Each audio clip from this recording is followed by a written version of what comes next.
The email arrived at the exact moment destiny chose to turn the board upside down.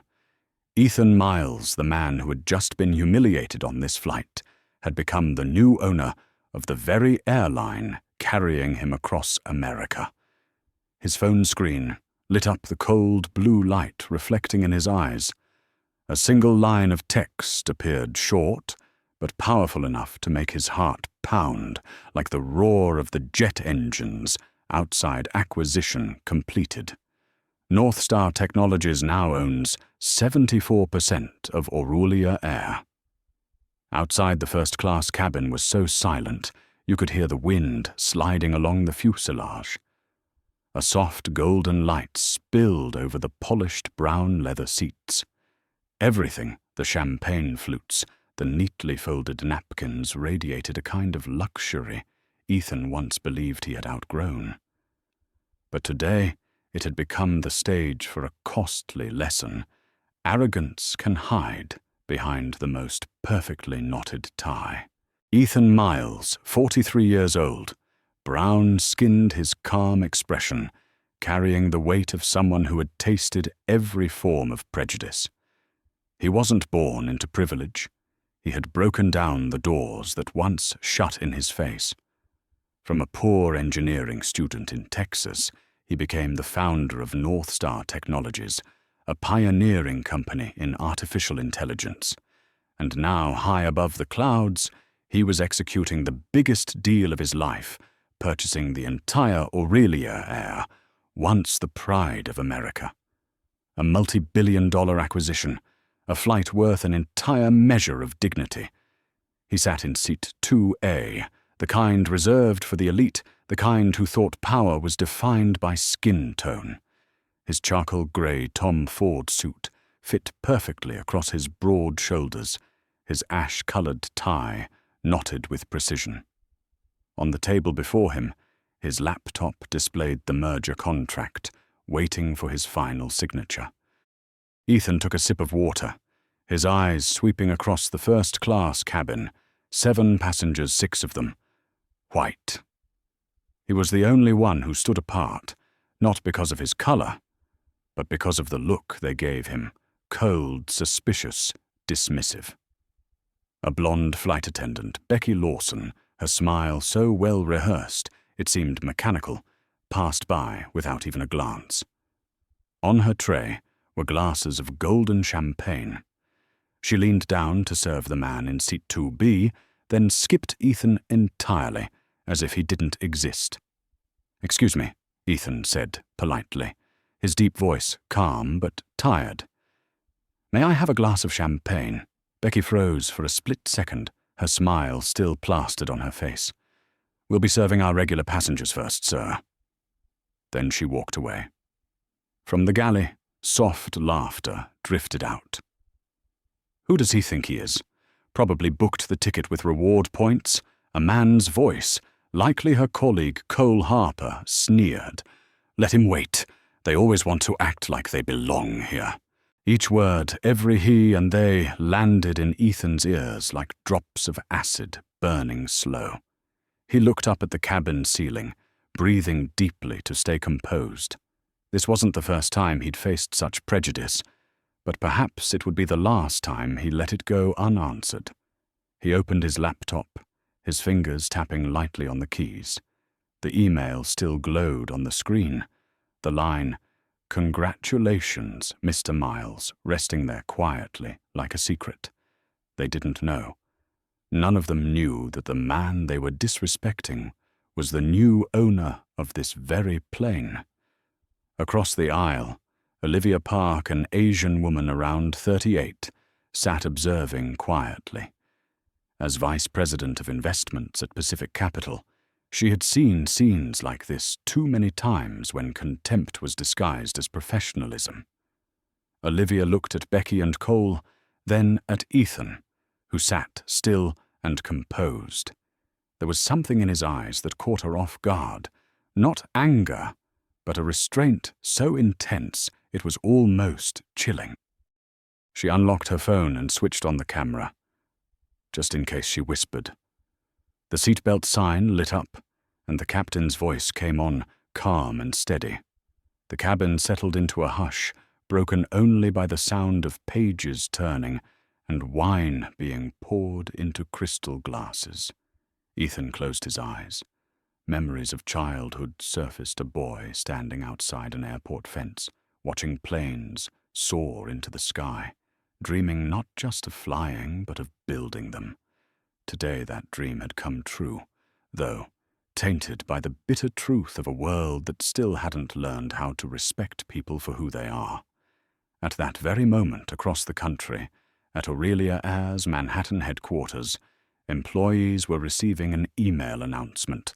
North Star Technologies has completed the acquisition. Ethan Miles appointed as the new chairman and CEO. Meanwhile, in the air, he was still being treated as if he didn't belong. Becky returned this time, carrying a tray of hot towels. She served each passenger. In turn, her smile restored, flawless again. When she reached Ethan's seat, she paused for half a second, then skipped him and continued down the aisle. The white towel remained on the tray, steam gently rising. Not a word of apology. Ethan inhaled slowly. If this was how the world wanted to test him, so be it. He would let the truth reveal itself. No shouting, no threats, no anger. Just the quiet authority of timing and consequence. Outside the window, a flash of lightning illuminated the grey clouds. The light flared across his face, revealing an expression of cold resolve. In his mind, the plan was already set, every step precise. In 10 minutes, the acquisition would go public. In 20 minutes, the plane would land. In 30 minutes, he would walk out, not as a passenger, but as the man who owned the entire system they worked for. The cabin remained calm. Cole Harper was laughing with another passenger, raising his glass in a toast. Becky leaned close, whispering or just loud enough, "See, they never know their place." Ethan didn't respond. He simply unlocked his phone and tapped the screen once. A message went out. Tanya confirmation complete. See you at JFK. Attached was a screenshot, the email proving ownership. A silent warning. Outside, the sky was turning amber as the sun began to set. The plane glided through the clouds, carrying a secret on the brink of revelation. Inside, Becky and Cole kept chatting. Gerald moved with the easy confidence of someone who thought he was in charge. And Ethan, the only one who knew that their world was about to change forever, sat quietly gazing out the window. The last rays of sunlight brushed his face, glowing like steel in a forge. His heartbeat stayed steady, not from pride, but from certainty. Because sometimes justice doesn't need to shout. It only needs to wait for the right moment to speak. The first-class cabin of Aurelia Air Flight 417 was wrapped in such quiet, it felt as though every sound had been padded in velvet. But beneath that silence, something foul lingered, the distinct scent of contempt disguised behind polite smiles. Ethan Miles looked up as Becky Lawson returned this time, carrying a tray of drinks for the passengers. The LED lights reflected off her golden hair, giving her the glow of an angel in a pale blue uniform. But her eyes, cold, hollow, and piercing through him, as if he were made of glass, told the real story. "Champagne, sir?" she asked the white man beside him, her voice smooth as silk. "Dom Perignon, 2010. "Right," he replied. "Yes, sir, our finest," Becky said, pouring the wine, leaning just enough to look graceful, her smile perfectly measured. When she straightened, one glass remained on the tray. She stepped past seat 2A, where Ethan sat, and skipped him entirely. No words, no glance. The untouched glass shimmered under the cabin lights, a silent reminder he didn't belong here. From the galley came faint laughter, just loud enough to cut through the hum of the engines. He really thinks he's a businessman, a young male attendant's voice. Cole Harper sneered. Probably used up all his reward points to get here. Typical of their kind. That last word, there needed no explanation. Everyone understood. Ethan heard every syllable. He didn't turn around, only adjusted his tie. On the outside, he looked composed. Inside, his blood was boiling. Not because he hadn't heard words like that before, but because he had grown too used to the silence of those who witnessed it. 4 other passengers had seen the way Becky treated him, yet none spoke up. They looked away, pretending to read, to be busy. Silence, complicity routine. Becky returned again this time, carrying menus. She stopped before each passenger, smiling, bowing politely. But when she reached Ethan, that smile disappeared. "May I see the menu, please?" he asked, his tone calm, low, polite, to the point of icy. Becky raised an eyebrow, her voice laced with feigned surprise. "Oh, sir, our special menu is reserved for priority guests. I'll bring you the standard version." "Priority guests," Ethan repeated slowly. "Yes," she replied, forcing a smile. "Premier members, partner affiliates." Or she paused half a second. "Those who meet the standards of first class." She didn't need to emphasize it. Every word was sharp enough to slice the air like a blade. Ethan looked at her silently, and that silence made Becky step back half a pace. "All right," he said quietly. "I'll wait." Olivia Park, an Asian woman seated diagonally ahead, had seen everything. Her gaze shifted between Ethan and Becky, as though watching a slow-motion scene unfold. She recognized this kind of behavior, sugar-coated polite, yet dripping with venom. Olivia had faced it herself in finance cocktail parties, where people asked where she was really from, conferences, where they mistook her for an assistant instead of a vice president. She unlocked her phone, switched to hidden video mode. She didn't know who the calm, brown-skinned man was, but instinct told her this moment mattered. At the end of the cabin, Gerald Pierce, the flight supervisor, a salt-and-pepper-haired man with rigid posture, stepped forward. "What's going on in seat 2A?" he asked Becky, loud enough for others to hear. "Nothing, sir," she replied sweetly. "This passenger's just being particular. He wants access to the special menu." Gerald glanced at Ethan, his eyes cold and dismissive, as if staring at an imposter.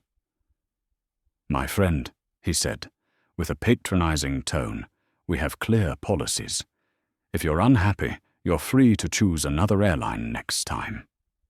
Ethan lifted his head, his voice calm but ringing with steel. "What I'm asking for is simple fairness. I'm not asking for privilege just to be treated like everyone else in this cabin." The air thickened. Gerald smirked. "Don't make this difficult, my friend. I've been flying for 27 years. I know exactly which passengers cause trouble." He turned away. The final words hit like a hammer. Ethan froze, his hands tightening until his knuckles went white. The cabin glowed under soft, golden light, the scent of expensive wine mingling with traces of Chanel perfume. But in Ethan's eyes, it was a velvet-wrapped hell. Every gesture, every glance, every sarcastic word felt like a needle piercing his dignity. He thought of his mother, a night-shift nurse whose hands had grown calloused from washing laundry to afford his education. He thought of his first day at Stanford, when someone asked if he'd gotten in on a diversity scholarship. And he thought of the years he'd worked twice as hard, spoken, less smiled at the right moments, just to be seen for his ability, not his color. All of it now converged in this cabin, a miniature stage for the entire world's prejudice. Becky came back, no longer smiling, carrying a tray of water. When she set the glass on Ethan's table, It slipped, spilling across his vest and over his briefcase. The cold water soaked into the fabric, spreading like a fresh wound. "Oh my God, I'm so sorry," Becky exclaimed, her voice pitched high in fake panic. But the corner of her lips twitched a smile, thin as a knife. Olivia shot up from her seat. "What the hell is wrong with you? I saw that you did it on purpose." Cole rushed over, snapping, "Mom, please sit down. This is crew business." "No," Olivia said, her eyes blazing. "This is human business." The entire cabin fell silent. Gerald stepped forward, his face icy. "Miss Park, please return to your seat. Don't make me report to security that you're interfering with flight safety." The threat dropped the temperature of the room. Olivia looked around at the averted eyes, the bowed heads. She understood. She'd been there before. She pulled out a business card and set it on Ethan's table. "Keep this. I saw everything." Gerald turned away, whispering to Cole and Becky. Murmurs spread between the crew, disruptive passenger, threatening non-compliant. The other passengers began to glance at Ethan with caution, some even shaking their heads. The captain switched on the seatbelt sign. But while the white passengers freely stood to use the restroom, every time Ethan shifted in his seat, Cole appeared instantly. "Please sit down, sir. It's for safety regulations. But others sit down, sir. This is your final warning." Ethan sat upright, inhaling deeply. Outside the window, the sky was darkening. A single streak of sunlight fell across his trembling, yet steady hand. He unlocked his phone, turned on the front camera, then dimmed the screen to record everything silently. His heartbeat was steady, each pulse a vow, "I will not be silent anymore." He didn't shout. He didn't react. He simply typed a short note into his phone's memo app. "Meet Tanya at JFK Gate. Activate Plan B." The words were simple as breath, yet they carried the weight of a quiet declaration of war against a system too comfortable with silence. In the first-class cabin, the lights softened. The crew kept chatting and smiling as though nothing had happened. Only one man remained still, eyes fixed on the window where the sky had turned deep indigo. Inside, Ethan, a storm was forming. It hadn't broken yet, but when it did, it would sweep away every lie, every trace of arrogance. The entire first-class cabin seemed frozen after the splash of cold water. No one spoke. Only a faint murmur, sounds like blades slicing into a person's pride, could be heard. The flimsy tissues Becky handed him could not soak up the water, nor could they absorb the chill of humiliation. Ethan looked at the spreading stain on his Tom Ford vest, the fine fabric now clinging and wrinkled like trust crushed in a fist. He looked up and met Becky's eyes. She smiled a sweet smile with something in it as corrosive as acid. No one in the cabin spoke. A few passengers turned away and pretended to sleep. The man in the opposite seat coughed softly, then murmured to his wife, "There, I told you. This kind of trouble always happens." The words reached Ethan's ears cold and thin as a needle. He gave a dry, joyless smile, the smile of someone far too familiar with being misunderstood. In the diagonal row, Olivia Park kept her phone tilted and continued recording. Anger boiled in her chest. She knew the world ran on moments like this, when the wrongdoer was presumed right, and the person in the right was forced into silence to keep the peace. But Ethan Miles was different. He did not stay silent. He simply knew when to speak. Ethan unlocked his phone, activated the audio recorder, and slipped it into his shirt pocket with the tiny camera facing outward. Every movement he made was unhurried, composed to the point of menace. He did not speak or look around. He simply dabbed water from his briefcase, the one holding the acquisition contract for Aurelia Air, worth billions of dollars. The corner of the document was soaked. The glossy pages smudged their ink. If that was an accident, the universe was cruelly precise, and if it was deliberate, Becky had just made a bigger mistake than she realized. Ethan looked out the window. The pale blue light of the cloud layer washed over his face, turning his eyes into two cooling slabs of steel, calm yet dangerous. A soft ding sounded. The seatbelt sign lit up.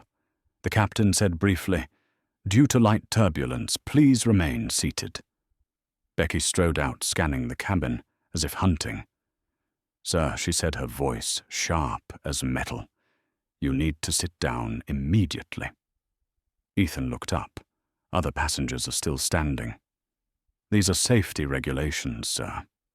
She said, "Sir," the way one might say this guy.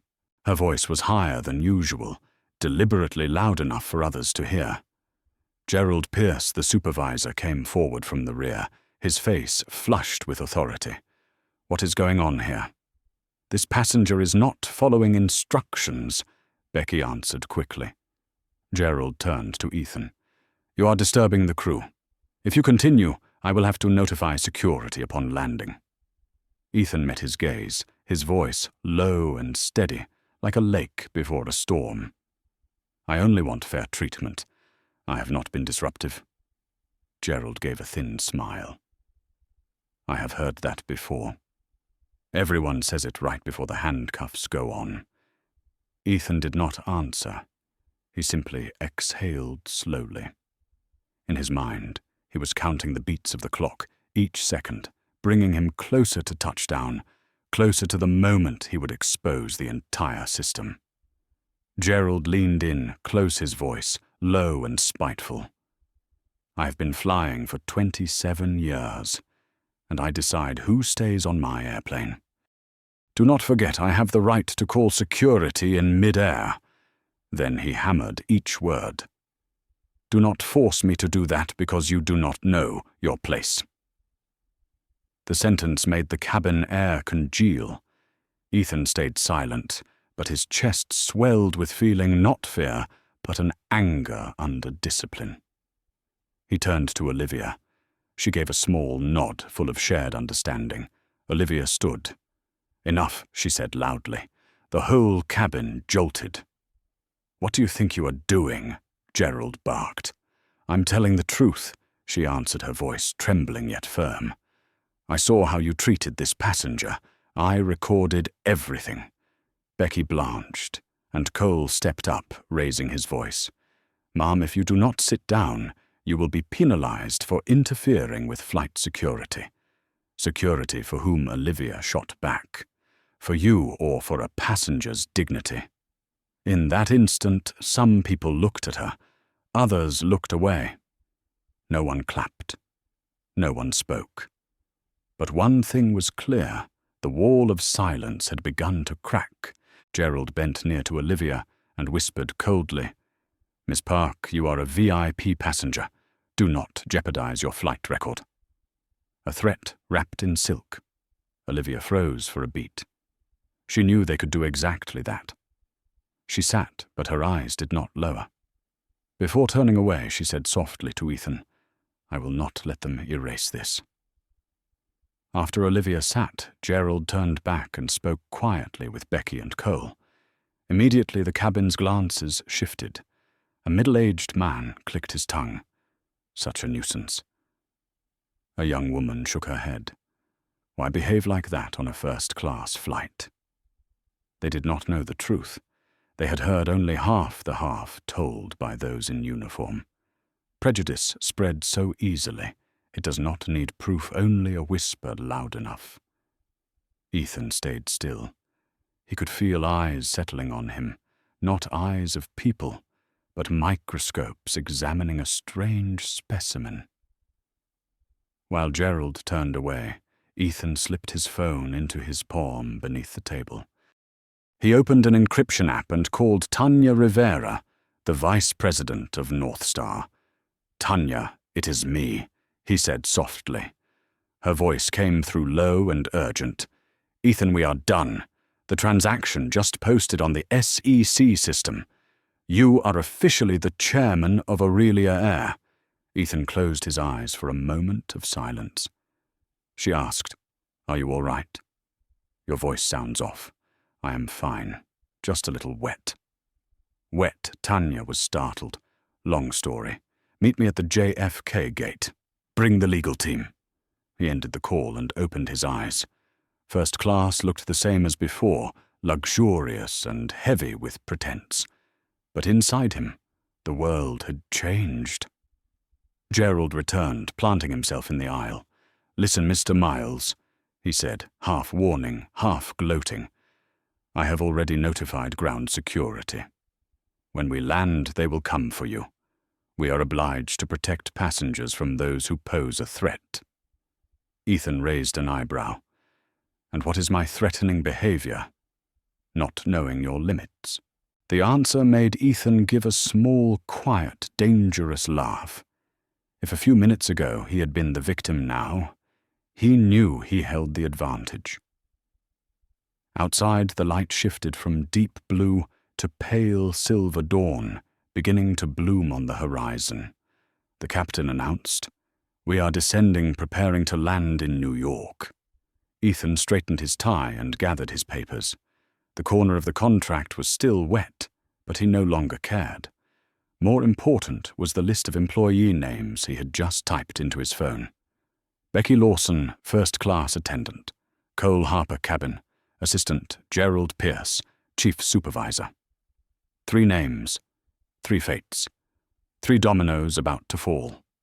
As the airplane pierced the last cloud layer, Ethan closed his eyes. In the darkness behind his eyelids, he saw every face that had mocked him in his life.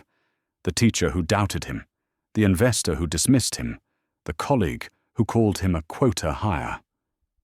All of it dissolved now, leaving only one thought: it is time. The airplane shuddered gently and touched down. Outside, the New York sun rose in blazing color, a light that would scorch those living in the shadows while believing themselves above it. The landing was as soft as a lie, and no one in first class knew that when the wheels kissed the runway at JFK, their fates had also shifted forever. The Boeing 787 shuddered lightly, and began to slow. Dawn streaked past the windows, gilding Becky's hair and catching the cold glint in Gerald's eyes. Ethan sat still, fastening his vest button, his hands dry and steady, as if he had just finished an ordinary flight. Yet inside something had moved. A machine of power had just come to life. "Thank you for choosing Aurelia Air." Becky's voice flowed through the speakers, sweet as honey laced with poison. "We wish you a wonderful day." Gerald stepped closer with a half smile. "Stay seated, Mr. Miles.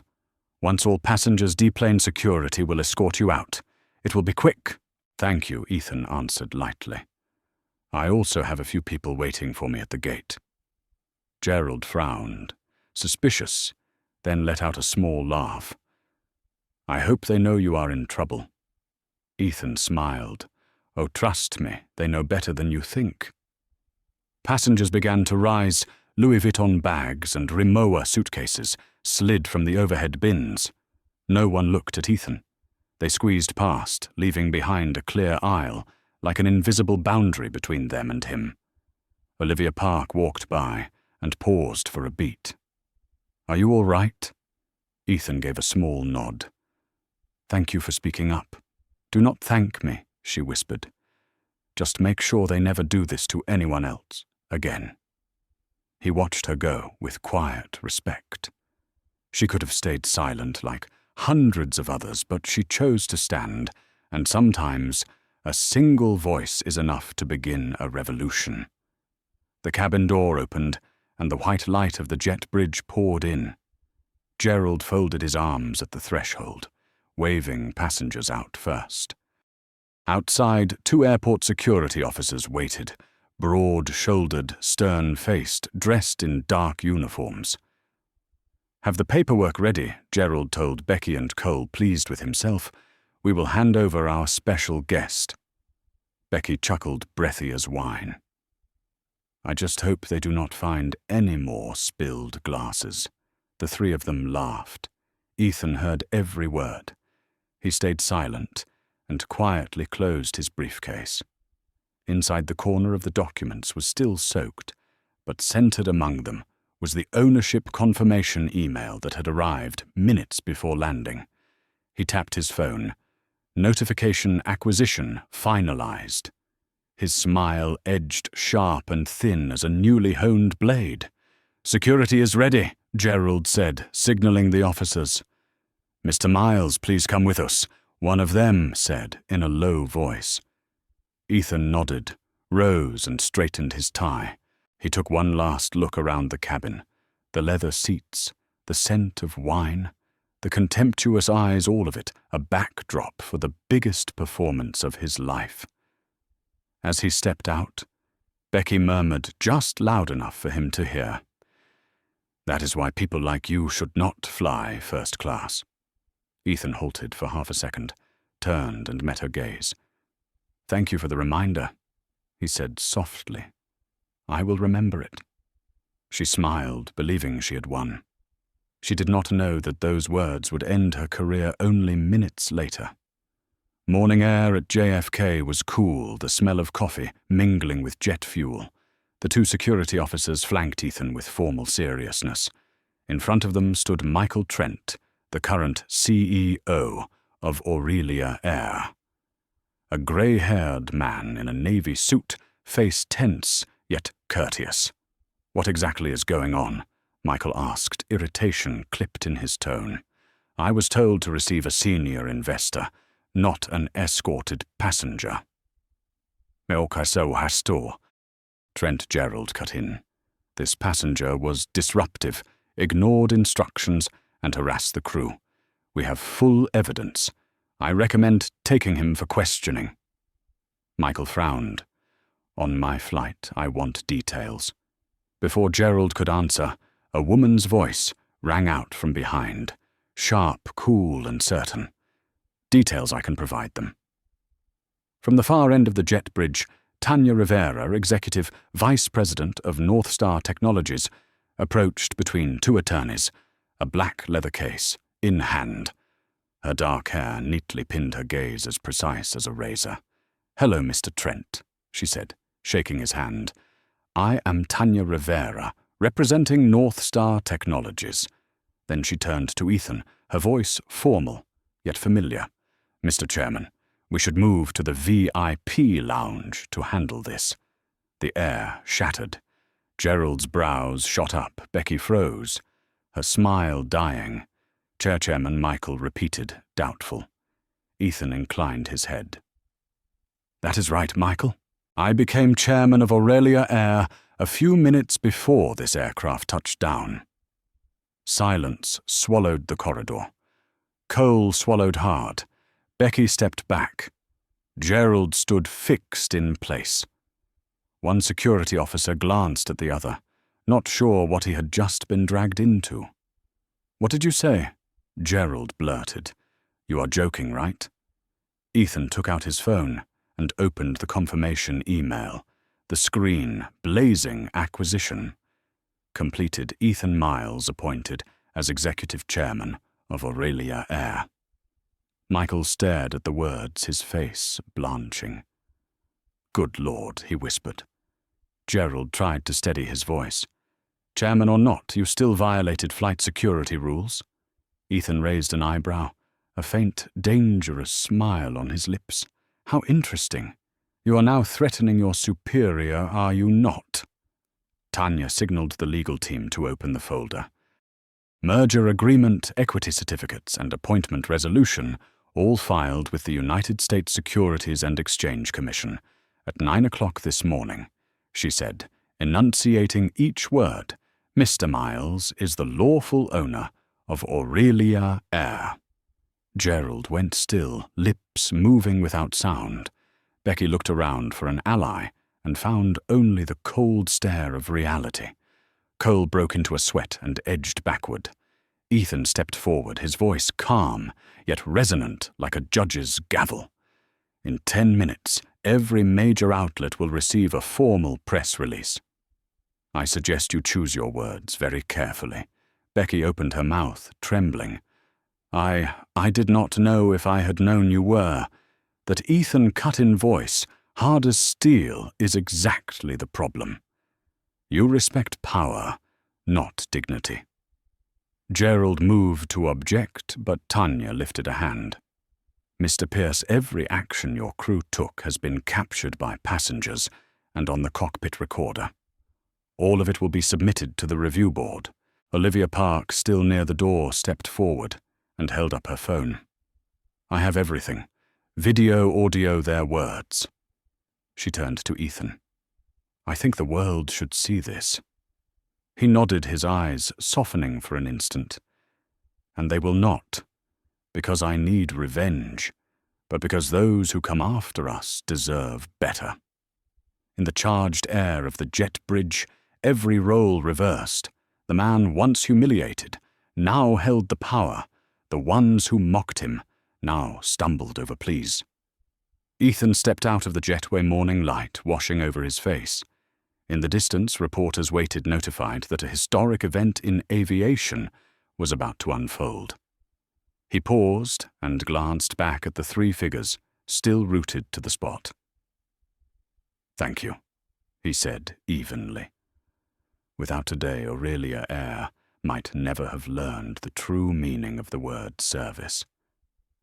He turned and walked toward the VIP lounge, where Tanya and the legal team were waiting. Behind him, those 3 remained, standing there, their smiles gone, their futures collapsing in silence. The VIP lounge at JFK blazed with light, clear glass panels, catching the first sun of the day, reflecting a historic unmasking of Aurelia Eyre before dozens of stunned eyes. At one end of the table, Ethan Miles, the vest on his shoulder, still marked by dry water stains, sat upright and composed, as if everything had been arranged long ago. Facing him was Michael Trent, the sitting CEO. His face, drained of color beside him, sat Gerald Pierce. Becky and Cole, 3 people who had yet to grasp that they were seated in the very meeting that would decide their fate. No longer a flight, no longer a first-class cabin. This was a courtroom, without a sentence announced, yet its verdict would admit no appeal. Tanya Rivera set a stack of documents on the table, each sheet sliding across the polished wood with a dry, chill sound. This is the official copy of the acquisition of Aurelia Eyre, she said, clearly signed and publicly filed this morning. Mr. Miles is now the chairman and the largest shareholder of the airline. Becky's mouth fell open. Cole swallowed hard, and Gerald let out a laugh. Arrogance and desperation tangled together. Shareholder or not, what happened on the flight is a small matter. A little misunderstanding, then it blows over. Ethan leaned back, the dark brown of his eyes catching the ceiling lights. A misunderstanding, he repeated, his low voice landing with the weight of a hammer on steel. Then let me help you understand exactly what happened. He gestured to Tanya. She brought the wall-mounted display to life. Footage from Olivia Park's phone filled the screen. The room's noises died instantly. Every gaze locked on the images, Becky passing him by with a strained smile. Cole whispering, probably used up all his points to buy the ticket, Gerald's voice ringing. I decide who stays on my airplane. Every sound, every smile, every use of the word they replayed with ruthless clarity. The color fled from Becky's face. Cole stared at his lap. Gerald, who had laughed loudest in the cabin, was now white as paper, his lips pressed so tight they trembled. When the video ended, the room fell into silence. No one dared breathe too hard. Ethan reclined slightly, his voice unhurried. What you call a misunderstanding is precisely why hundreds of people like me get treated like trash. And today, That misunderstanding is preserved as legal evidence. Tanya spoke, her tone keen as ice. This recording is valid under New York's one-party consent rule. She said then, immediately furthermore, we have at least 5 witnesses ready to testify, including first-class passenger Olivia Park. Michael Trent tilted his head, shame and fear written plainly across his features. My God, if the press gets this. There is no if Michael Ethan cut in. I have already released a statement. In 10 minutes, the entire country will know that these very people disgraced the airline they serve. Gerald shot to his feet, his voice cracking with panic. You cannot do this. I have worked here for 27 years. I know how to handle customers like you, the ones who always play the victim card to demand special treatment. Ethan rose to face him, only a single step between them. No, you do not know how to handle customers. You only know how to sort human beings. He paused, his gaze turning razor-bright, reflecting Gerald back to himself. Which is why today I will teach you the lesson you failed to learn in 27 years, the lesson called respect. The air in the room compressed dense enough to explode. Tanya tapped the next file. During our internal data review, we found that Mr. Pierce arranged preferential treatment for a relative, specifically Ms. Lawson, his niece, who advanced into first-class service despite test scores below the required threshold. Becky jolted. No. I be quiet, Gerald hissed. But Tanya did not stop. Furthermore, Mr. Cole Harper, Mr. Pierce's close friend, failed safety training twice and was nevertheless retained. Whenever complaints about discriminatory behavior arose, the entire file disappeared from the system within 48 hours. Who signed the resolution marked, handled, you did, Mr. Pierce. Her voice held steel. Every entry exists in the server logs we mirrored before the deal announcement. Gerald took a step back, sweat pooling on his brow. You people staged this. No, Tanya replied, you staged it. We simply turned on the lights so you could see it. Ethan regarded them, his voice lower, almost gentle. What angers me most is not the insult. It is the confidence with which you believed you would never be held to account. He turned to Michael Trent. Worse still, leadership allowed that culture to live for decades. So today is not about dealing with 3 employees. This is Judgment Day for an entire system. Michael lowered his head, his hand shaking. I will take responsibility. Ethan nodded once. I know, and I will give you a chance to make amends by rebuilding this company under my oversight. Tanya signaled the attorneys to distribute papers. Under Article 8.3 of the Personnel Code and the clause covering conduct that harms corporate reputation, 3 individuals, Gerald Pierce, Becky Lawson, and Cole Harper, are terminated effective immediately. The declaration struck like thunder. Becky burst into tears. Cole went ashen. Gerald stood paralyzed. You cannot do that, he shouted. I have a union. I have employee protections under the law. One of Ethan's attorneys answered evenly. Unions protect workers, not bigots. Ethan walked around the table until he stood before Gerald. Their eyes met 2 worlds, 2 definitions of power. Mr. Pierce, he said slowly, when you poured water on me, you thought you had lowered me. In truth, you poured it on your own mask, and it is melting. Gerald bared his teeth. You think your money can change everything? Ethan met his eyes. No, Gerald. Money cannot. Justice can. Olivia stepped forward and set her phone on the table. I have sent the video to CNN and The Atlantic. They are verifying its legality. By this afternoon, the entire country may know this story. Gerald growled. You have no right, Ethan cut him off. She does.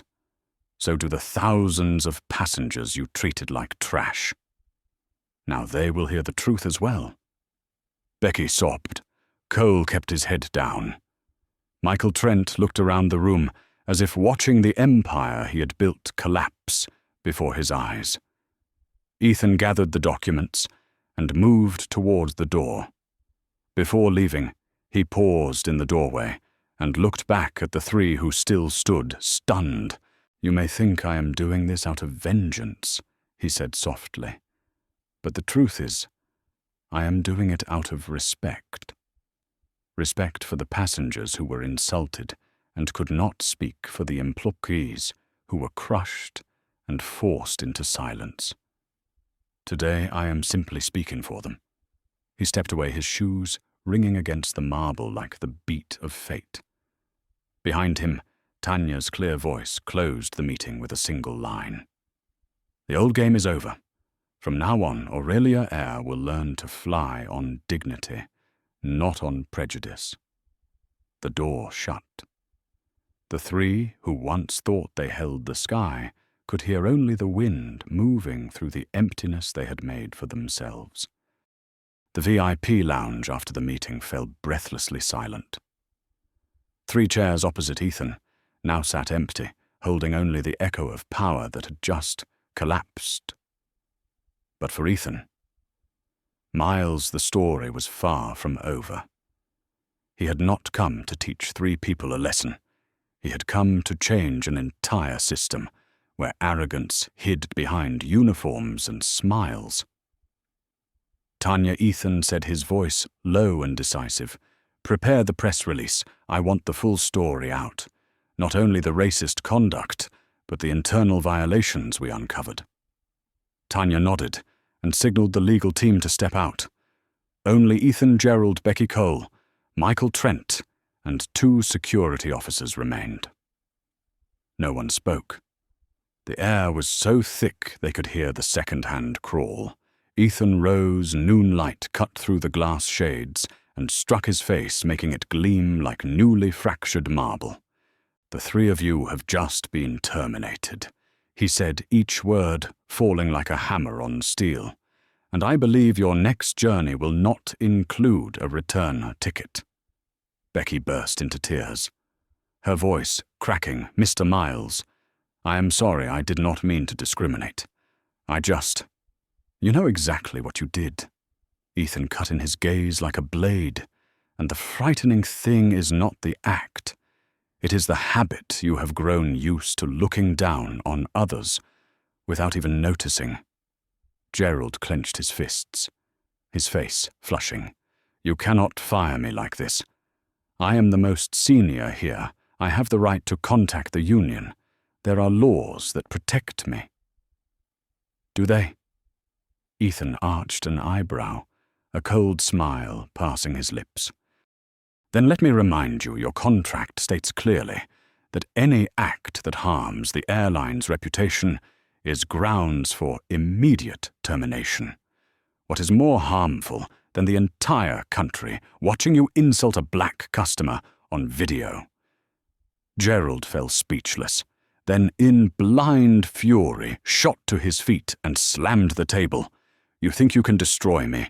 I have people at the Federal Aviation Administration, friends on the board, 1 phone call, and I will have your airline audited to the bone."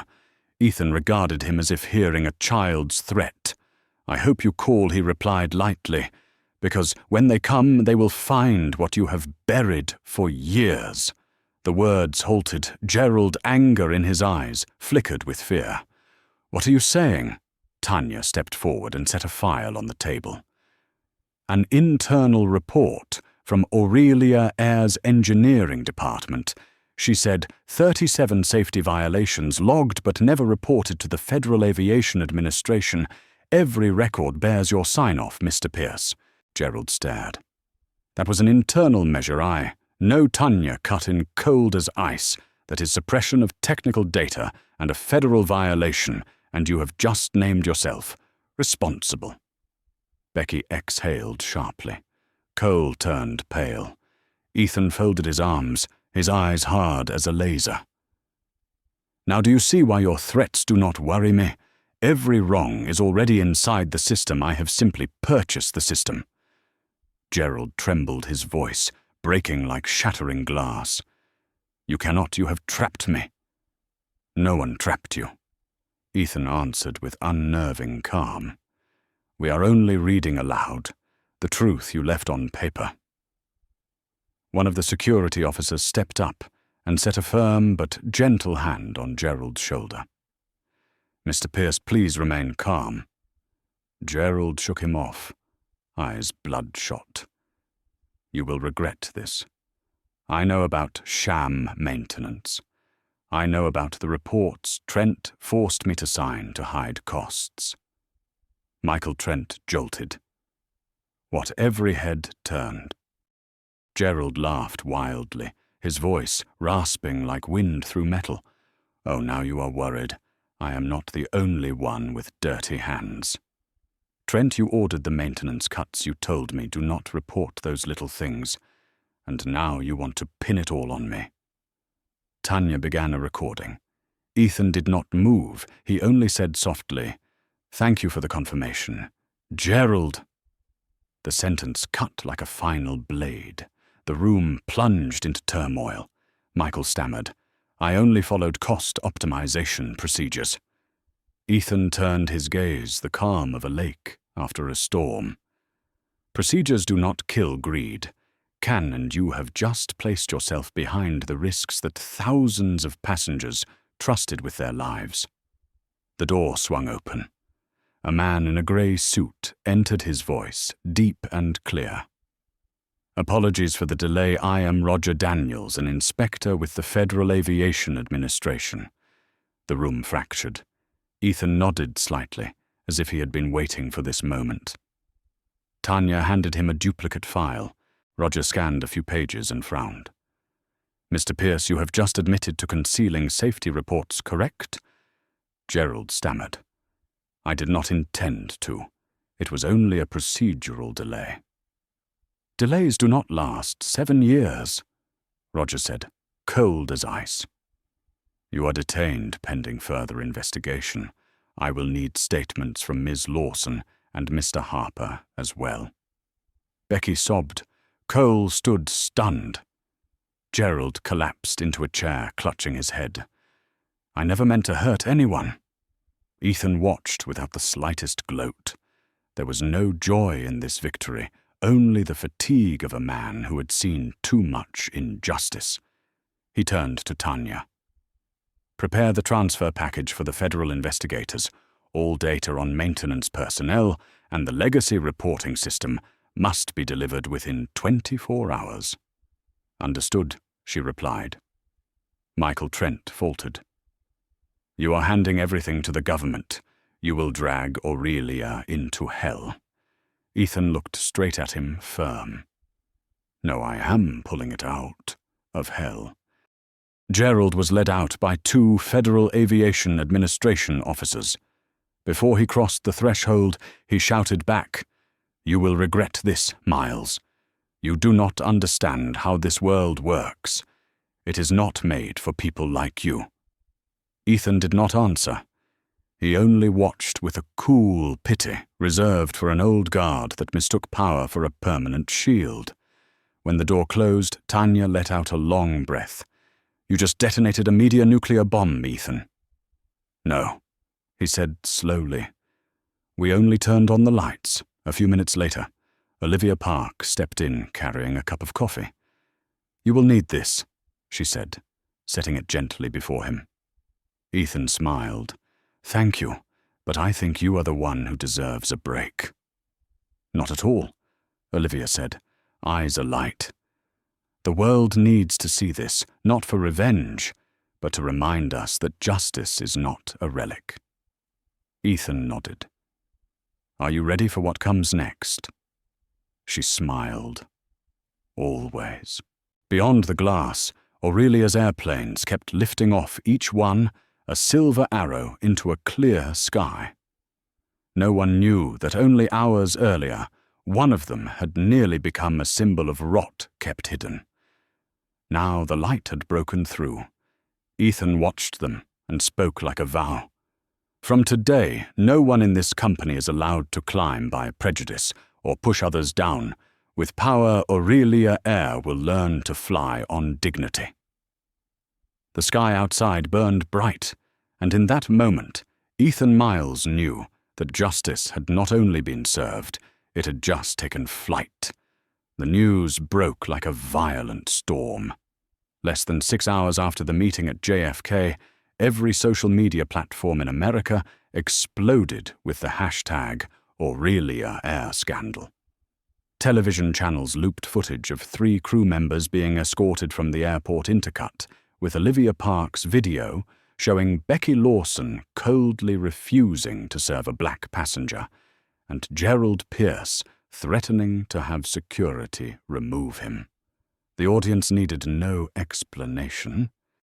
A few seconds of video were enough to ignite nationwide outrage. The next morning, the Aurelia Air headquarters in Midtown Manhattan was lit up from 5 o'clock. Outside, waves of reporters crowded the steps, microphones pointed toward the glass doors, shouting Ethan Miles's name. Inside, Ethan sat in the conference room on the 52nd floor, the glow of dozens of screens reflecting off his face, each screen broadcasting news stories about Aurelia Air. On one network, a reporter spoke. "A black CEO exposes systemic discrimination within the airline he just purchased. Is this America's wake-up call or a calculated act of revenge?" Ethan stared quietly. He knew what would come next. Retaliation.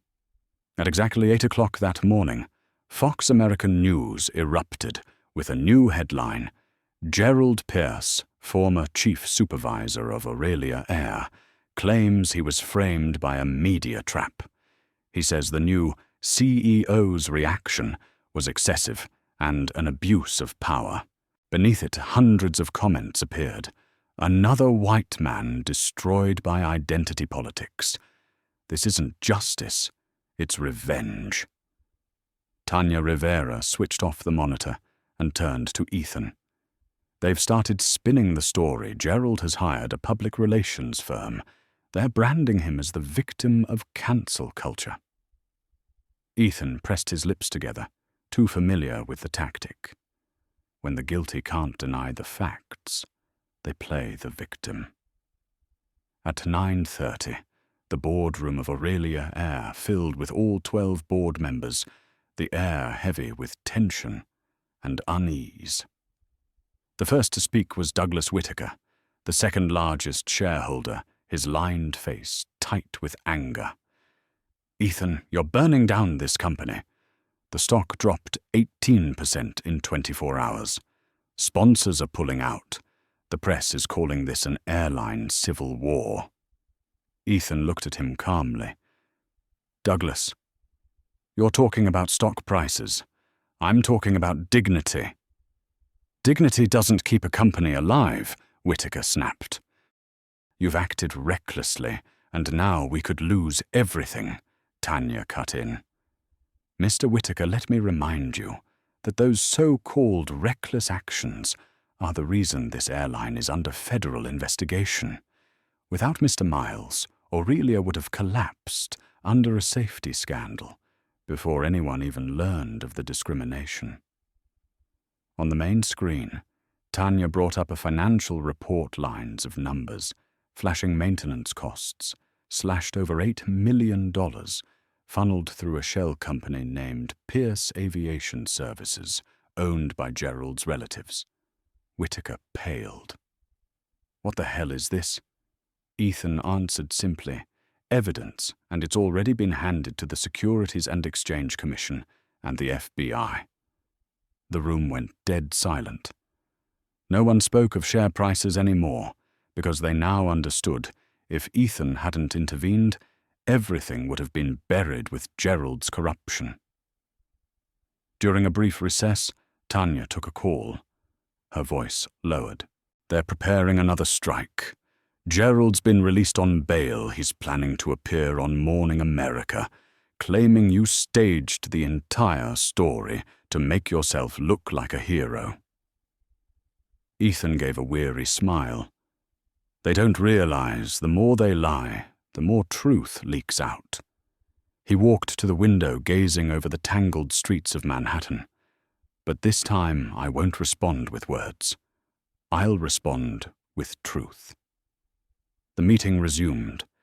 Ethan motioned for Tanya to move to the next slide.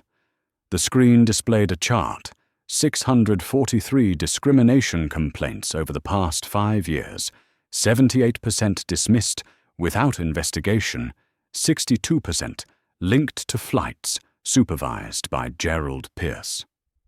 A board member whispered, "My God, how long have we let this go on?" Ethan answered slowly, "How long doesn't matter.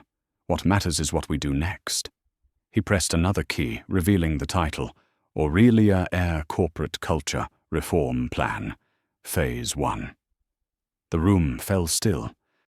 Ethan outlined each step, the formation of an independent committee on equality and safety, under third-party oversight, the appointment of Olivia Park as Chief Diversity and Inclusion Officer, mandatory training programs for all employees, public disclosure of all complaint data, with no more internal erasures and a direct hotline linking employees to the CEO's office. When he finished, Tanya looked around. Now who's opposed? A few eyes darted aside, but no one raised a hand. Douglas Whitaker, who had fought him the hardest, finally spoke. "I can't deny the facts, but Ethan, are you sure the company can survive this media storm?" Ethan met his gaze steady and unflinching. "We don't survive by avoiding storms, Douglas. We survive by becoming the reason they stop." The words hung in the air, heavy and absolute. No one argued further. Outside, the world was already shifting.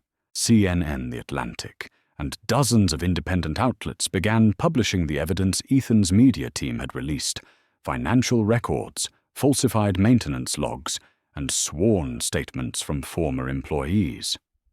A fresh headline appeared on the conference screen: "From discrimination to safety scandal.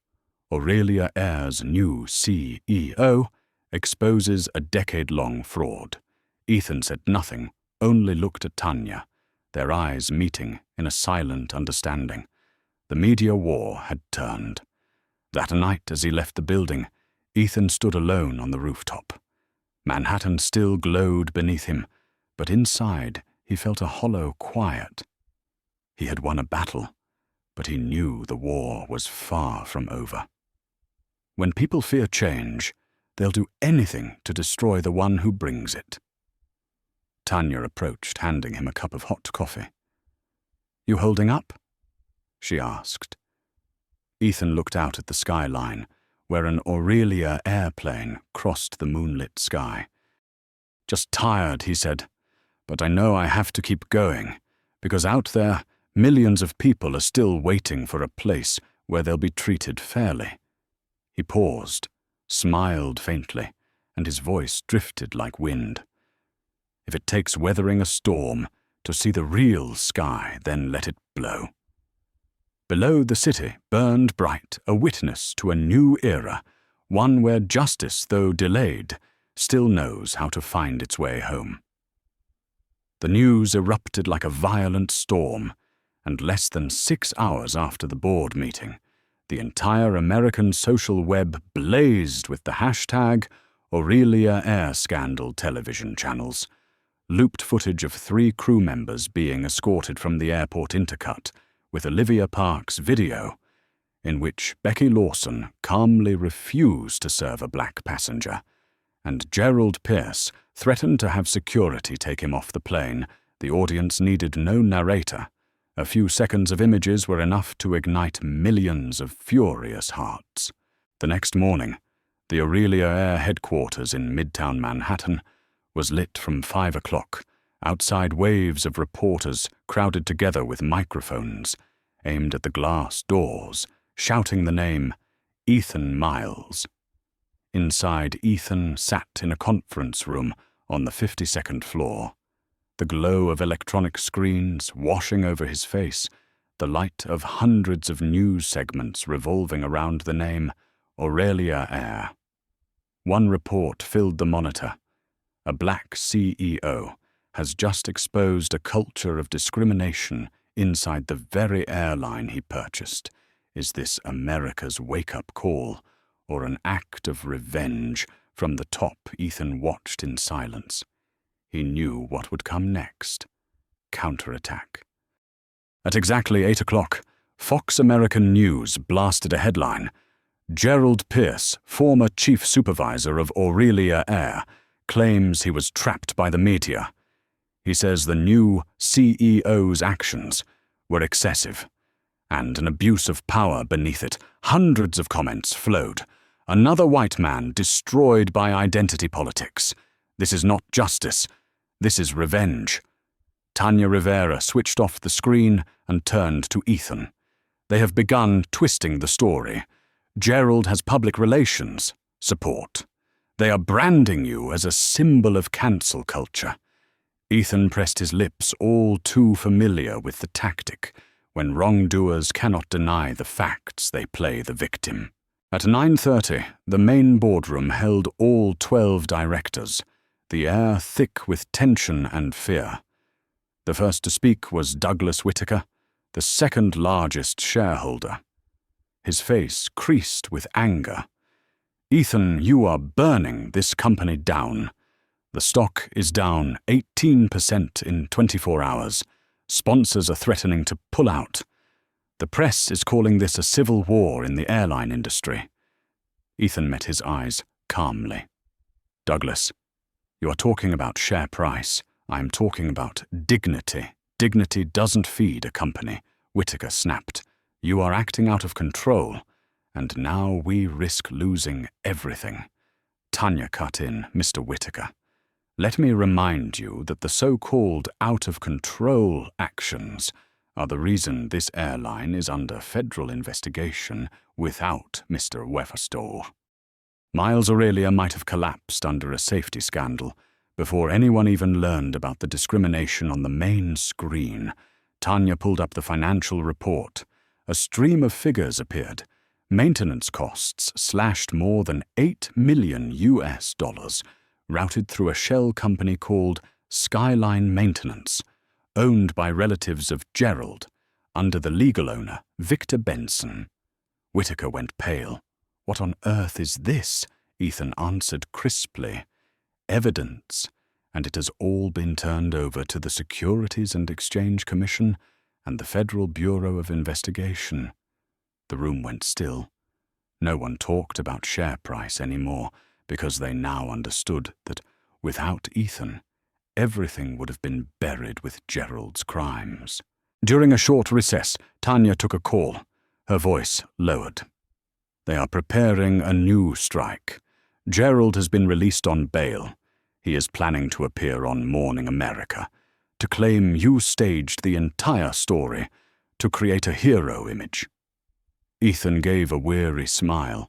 They do not understand that the more they lie, the more is revealed. He moved to the window and looked over the tangled streets of Manhattan. But this time, I will not respond with words. I will respond with truth. The meeting resumed, and Ethan signaled Tanya to open the next slide. The screen showed a chart. 643 discrimination complaints over 5 years. 78% dismissed without investigation. 62% tied to flights supervised by Gerald Pierce. A director whispered, "My God, how long have we let this exist?" Ethan replied slowly, "How long does not matter. What matters is what we do now." He tapped again, and the next slide appeared. Aurelia Air Corporate Culture Reform Plan. Phase 1, the room fell silent as Ethan laid out the steps. Establish an independent committee on equality and safety. Under third-party oversight appoint Olivia Park as Chief Diversity and Inclusion Officer. Implement mandatory training for all employees. Publish all complaint data publicly, with no more internal erasures. create a direct hotline that connects straight to the office of the CEO when he finished. Tanya scanned the room. Now who objects? A few glances slid away. No hands rose. Douglas Whittaker, who had fought hardest, finally spoke. I cannot deny the facts, but Ethan, are you sure the company can survive this media storm? Ethan met his gaze, unwavering. We do not survive by dodging storms. Douglas, we survive by becoming the reason they stop the words, drop the room into silence. No one objected. Meanwhile, the world outside was already shifting. CNN. The Atlantic and dozens of independent outlets began posting the files. Ethan's communications team released financial proof, falsified maintenance logs and employee testimony. A fresh headline flashed on the conference display, from discrimination to safety. The new CEO of Aurelia Air exposes a 10-year fraud. Ethan said nothing. He only looked at Tanya, and their eyes met in quiet understanding. The media battle had turned. That night, leaving the building, Ethan stood still on the rooftop. Manhattan still glowed below, yet inside him was a wide hollow. He had won one battle. But he knew the war would be long when people cannot accept change. They try everything to destroy the one who brings it. Tanya approached and handed him a hot coffee. You all right? She asked. Ethan looked out as an Aurelia jet crossed the moonlit sky. Just tired, but I know I have to keep going, because out there, millions of people are still waiting for a place where they will be treated fairly. He paused and smiled softly, his voice drifting like the wind. If we have to endure a storm to see the real sky, then let it blow below the city, shone like a witness to a new era, where justice, though late, still knows how to fly home. 3 weeks later, the Grand Manhattan Hotel glowed under a sea of lights. Hundreds of executives, officials, and investors filled the grand ballroom for the annual gala of the American aviation industry, all waiting to see how the new face of Aurelia Air would make his entrance. Ethan Miles walked in amid murmurs that rippled through the crowd. He wore a black suit and a silver tie, his composure steady, his gaze calm, the look of a man who had walked through a storm without needing to say a word. Tonight there were no accusations, no doubts, only curiosity. How had this man dismantled an empire with nothing but truth? As the orchestra began to play, the doors at the back of the hall burst open. Gerald Pierce, his hair grey and his face hollow, stumbled in. The stench of alcohol hung in the air as his slurred voice echoed, "Do not believe him. He is no hero." The crowd fell silent. Ethan turned, not with anger, but with the stillness of someone who knows the truth will always speak for itself. Gerald wavered, pointing a trembling finger. "You destroyed my name, my family, and this industry." Ethan took a few measured steps toward him, his voice deep and clear. "No, Gerald, you destroyed it yourself. I simply pulled back the curtain so everyone could see." The words sliced through the whispers like a blade. Gerald let out a bitter laugh, his eyes red. "You think you have won? You are just a tool used by the system to clean its own surface. We both know the sky still belongs to us." Ethan met his stare. Us, as in those who believe their blood runs bluer than others. "Then tonight, let everyone hear you say that out loud." Gerald roared, drunk and defiant. "Yes, I am not sorry for maintaining standards. First class is not for people who do not know their place." The crowd froze. Several phones lifted to record. Ethan said nothing more, because Gerald had just condemned himself. 2 security officers approached quietly and escorted him out of the ballroom. The orchestra shifted to a softer melody. No one clapped yet. The silence roared louder than applause. Ethan turned back to the stage, took the microphone, and spoke, his tone low and steady. Justice does not always arrive in applause.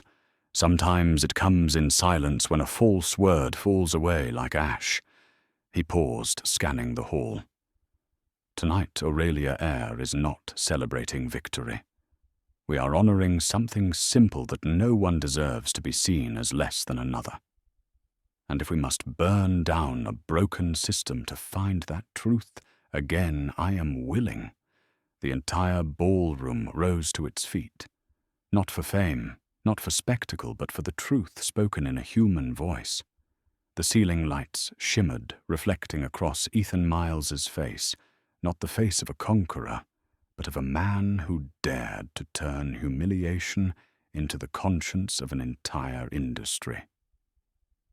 6 months after the gala night, Aurelia Eyre's headquarters in New York had transformed beyond recognition. The walls that once displayed portraits of white executives lined up in succession had been replaced by the Wall of Dignity, a gallery honoring employees who had dared to speak out against injustice. Sunlight streamed through the transparent glass panels, illuminating the lobby where the new motto was engraved in steel: "Respect first, always." Ethan Miles stood in the center of the conference room as the new management team presented their report. In just 4 months, said Olivia Park, now the Chief Diversity and Inclusion Officer, internal complaints have dropped by 87%. Customer satisfaction has reached record highs, and for the first time, every passenger is served by the same standard. Ethan smiled, not because of the numbers, but because of what he saw in their eyes. Faith had returned. One afternoon, Tanya entered his office with a newspaper in hand. The European Aviation Alliance just passed a policy called the Miles Code, she said, proudly inspired by Aurelia Eyre. Every airline will now be required to publicly disclose all records of discrimination cases. Ethan looked at the headline and nodded quietly. He didn't respond, only stepped out onto the balcony.